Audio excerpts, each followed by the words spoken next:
जय हिंद, नमस्कार साथियों।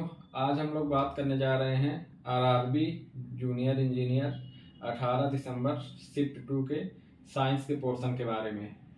तो इसमें पहला क्वेश्चन था, why do stars appear twinkle when viewed from earth.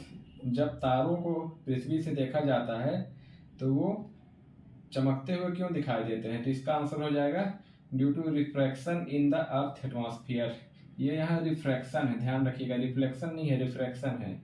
Refraction जो अर्थ के एटमॉस्फेयर में होता है उसके द्वारा तारे ट्विंकलिंग दिखते हैं हमें अर्थ से जब हम देखते हैं तो। दूसरा क्वेश्चन था, what is the process of the fusion of male and female gametes called in plant. जो फ्यूजन होता है मेल और फीमेल का गैमेट्स का प्लांट में, उस प्रोसेस को क्या कहा जाता है। चार ऑप्शन थे अपने पास। पहला था फर्टिलाइजेशन, दूसरा पॉलिनेशन, तीसरा जर्मिनेशन, चौथा प्रोपोगेशन। तो इसका आंसर हो जाएगा आपका फर्टिलाइजेशन। जब मेल और फीमेल गैमेट्स मिलते हैं तो उस प्रोसेस को फर्टिलाइजेशन बोला जाता है। तीसरा क्वेश्चन था, why each variation in plant is important for their survival in and evolution. Plant में वेरिएशन क्यों जरूरी है उसके सर्वाइवल और एवोल्यूशन के लिए। तो इसका आंसर हो जाएगा because it allow plant to adopt to changing environmental condition. मतलब जब उसमें वेरिएशन होता है तो वो इन्वायरमेंट में अडॉप्ट करने की उसकी क्षमता बढ़ जाती है। इन्वायरमेंटल कंडीशन को अडॉप्ट करने की प्लांट की क्षमता बढ़ जाती है। और चौथा क्वेश्चन था, अ सोल्यूशन है जो pH ऑफ 8। अगर किसी सोल्यूशन का pH 8 है, if it is diluted with an equal volume of water, और उसे उसी इक्वल मतलब अगर 1 लीटर सोल्यूशन है तो 1 लीटर के पानी में अगर उसको डाल दिया गया तो what will happen to its pH। तो उसके pH में क्या बदलाव आएगा। तो ऑप्शन अपने पास थे, इंक्रीज होगा, डिक्रीज होगा, कि सेम रहेगा या फिर न्यूट्रल हो जाएगा वो सोल्यूशन। तो इसका आंसर हो जाएगा कि डिक्रीज हो जाएगा उसका pH, क्योंकि जब उसका 8 से ऊपर रहेगा तो मतलब वो आपका बेसिक सोल्यूशन है। तो जब हम उसको पानी में डालेंगे तो उसकी बेसिसिटी थोड़ी कम हो जाएगी और उसका pH कम हो जाएगा। 5th नंबर क्वेश्चन था, baking soda is commonly used in house hold, it is also known by chemical name. उसका केमिकल नेम पूछा था, बेकिंग सोडा का केमिकल नेम क्या होता है। पहला ऑप्शन था मैग्नीशियम हाइड्रोक्साइड, दूसरा कैल्शियम कार्बोनेट, तीसरा सोडियम बाइकार्बोनेट, चौथा सोडियम कार्बोनेट। तो बेकिंग सोडा को सोडियम बाइकार्बोनेट कहा जाता है। 6th क्वेश्चन था, which metal will displace copper from copper sulphate solution. Copper sulphate solution से कॉपर को कौन रिप्लेस कर सकता है।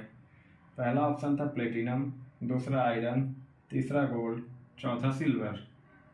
तो इसका आंसर हो जाएगा आयरन, क्योंकि आयरन कॉपर से ज़्यादा रिएक्टिव होता है तो वो उसको डिस्प्लेस कर देगा कॉपर सल्फेट सोल्यूशन में। 7th क्वेश्चन था, washing soda is represented by. Washing soda का यहाँ फार्मूला दिया था Na2CO3.X तो हमें x की वैल्यू पूछा था। तो x की वैल्यू में ऑप्शन दिया था हमें 6, 10, 8, 5 क्या होगी। तो इसका आंसर हो जाएगा 10। तो इसका वो होता है फार्मूला वॉशिंग सोडा का Na2CO3.10H2O। 8th नंबर क्वेश्चन था, in amoeba the splitting during fission occurs. Amoeba में जब स्प्लिटिंग होती है, जब वो रिप्रोड्यूस करता है तो स्प्लिटिंग होती है तो किस प्लेन के थ्रू होती है। तो पहला ऑप्शन था कि अलोंग अ फिक्स प्लेन, दूसरा था ओनली इन स्पेसिफिक प्लेन, तीसरा था इन एनी प्लेन, चौथा था in definite orientation related to structure.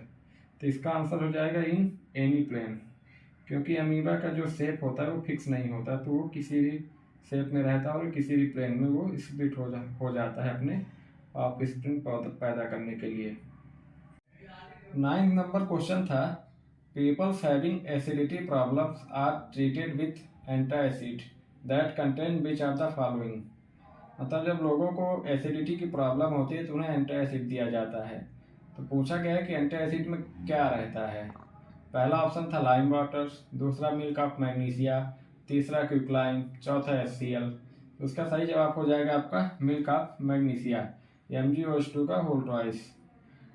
ये फार्मूला होता है मिल्क ऑफ मैग्नीशिया का। 10th नंबर क्वेश्चन था, विच device is based on heating effect of electric current. पहला ऑप्शन था इलेक्ट्रिक मोटर, दूसरा इलेक्ट्रिक आयरन, तीसरा ट्रांसफार्मर, चौथा जनरेटर। मतलब कौन सा device heating effect of electric current पर बेस्ड है। इसका सही आंसर हो जाएगा आपका इलेक्ट्रिक आयरन। इलेक्ट्रिकल एनर्जी को ये हीट एनर्जी में कन्वर्ट करता है। 11th नंबर क्वेश्चन था, in a series circuit if one of the resistors is removed और broken the current in the circuit will. अगर सीरीज में कोई सर्किट लगी हुई है और अगर एक रजिस्टर हटा लिया जाता है या फिर टूट जाता है तो करंट पर क्या फर्क पड़ेगा।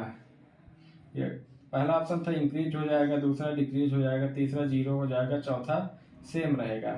तो अगर एक सीरीज में रजिस्टर अगर हटा लिया जाता है तो सर्किट कंप्लीट नहीं होती है, तो करंट का फ्लो जीरो हो जाएगा, करंट का फ्लो वहाँ से रुक जाएगा क्योंकि सर्किट ही कंप्लीट नहीं होगी तो करंट फ्लो ही नहीं करेगा। 12वां नंबर क्वेश्चन था, what is shape of magnetic field inside a सोलोनाइट। एक सोलोनाइट के अंदर मैग्नेटिक फील्ड लाइंस जो होती है उनका कैसा शेप रहता है। पहला था इलेक्ट्रिकल, दूसरा स्ट्रेट एंड पैरेलल, तीसरा था रैंडम, कुछ भी हो सकता है, चौथा था सर्कुलर। इसका सही जवाब है स्ट्रेट एंड पैरेलल होती है magnetic field line inside a solenoid. 13वां नंबर क्वेश्चन था, what are the units of inheritance when Mendel referred to as factor now called. मतलब जब मेंडल ने इनहेरिटेंस का वो किया था, स्टडी किया था, तो जिसको उसने फैक्टर बोला था आज उसे क्या बोला जाता है। तो पहला था ऑप्शन दिया था जीन, दूसरा डीएनए, तीसरा क्रोमोसोम, चौथा ट्रेट्स। तो इसका सही जवाब है जीन। जब मेंडल ने अपना इनहेरिटेंस का एक्सपेरिमेंट किया था तो उसमें फैक्टर को जीन बोला गया था, आज बोला जाता है जीन। Thank you.